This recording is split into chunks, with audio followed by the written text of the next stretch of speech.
Good evening, Muslim convert stories. My name is Matthew. I go by the name Lord Bear on YouTube.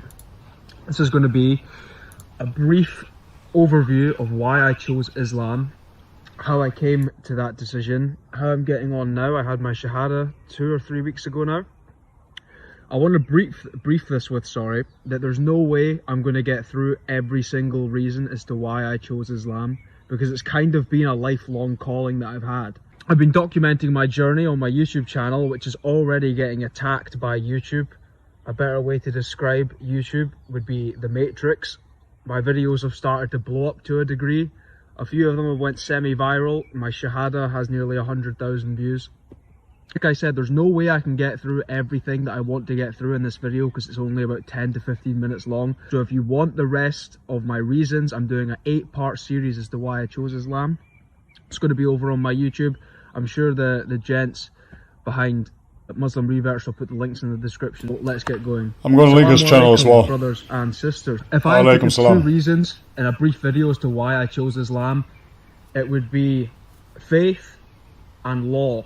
I'm a young guy, I'm 21 years old. I live in Scotland in the United Kingdom, and the typical life path for people my age, and it has been this way for the past few generations, is one of hedonism, it's one of degeneracy, and it's a lawless life that we're fed, where it's have no love for your brothers, have no love for your sisters, concern yourself with only what you want in the form of your own desires. Don't put your morality and what is right over your... It is very interesting listening to this young man, because when he speaks, it reminds us, of course, of people like Andrew Tate, for example. So this whole move on YouTube truly had an effect on the younger generation. Just satisfy yourself and don't really care about anyone else. Since I was young, we've been fed the idea of atheism, and atheism is something that has not been backed up by any proof through scientific method.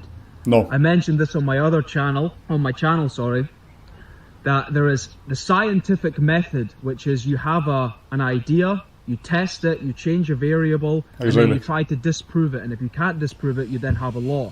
No, you cannot disprove it, because atheism is, quote-unquote, a negation. It is a negative claim, it's not a positive claim. So atheism does not claim there is a God, but they claim there is no God, or rather there is an absence of belief in God, and therefore you cannot even conduct a scientific study on that. It's an easy way out. There is a term called the science, and the science is a trademark patent, and that's how they can funnel you with any form of propaganda. When you hear a term called the science, it's not scientific method, it is a trademark.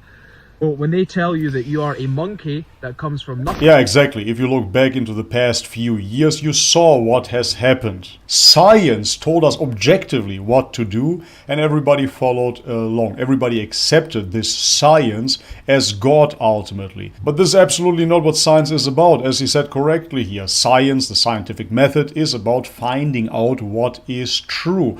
However, the mainstream media has a monopoly on science, and by that they have a monopoly on truth. In the dirt from an explosion 15 billion years ago, and that's how an eyeball has formed over billions of years of mutation, and that's how you get a child's giggle. I don't think so. I'm not signing off on that. There is no... When you make a claim, you have to back up the claim. The onus of proof is on he who makes the claim. If you're going to come to me and tell me that I'm a monkey that comes from nothing, and spinning around on a ball in infinite blackness with no purpose, no reason to be here, no higher power at all, and I should just indulge myself and get what I can, you have to prove that. I don't have to disprove it. The claim is on the onus of proof is on he who makes the claim. So I believe this idea that we are mutated monkeys that have fornicated for so long, that we have planes in the sky, an internet connection, poems written, and the giggling innocence of a child when he is born. The reason that I believe we're told we are these mutated monkeys is because it brings in moral subjectivity. Yep. I noticed around me, and I don't want to say I'm different than anybody else. I don't want to make that claim, but there's lots of things I'm going to touch on as we go along.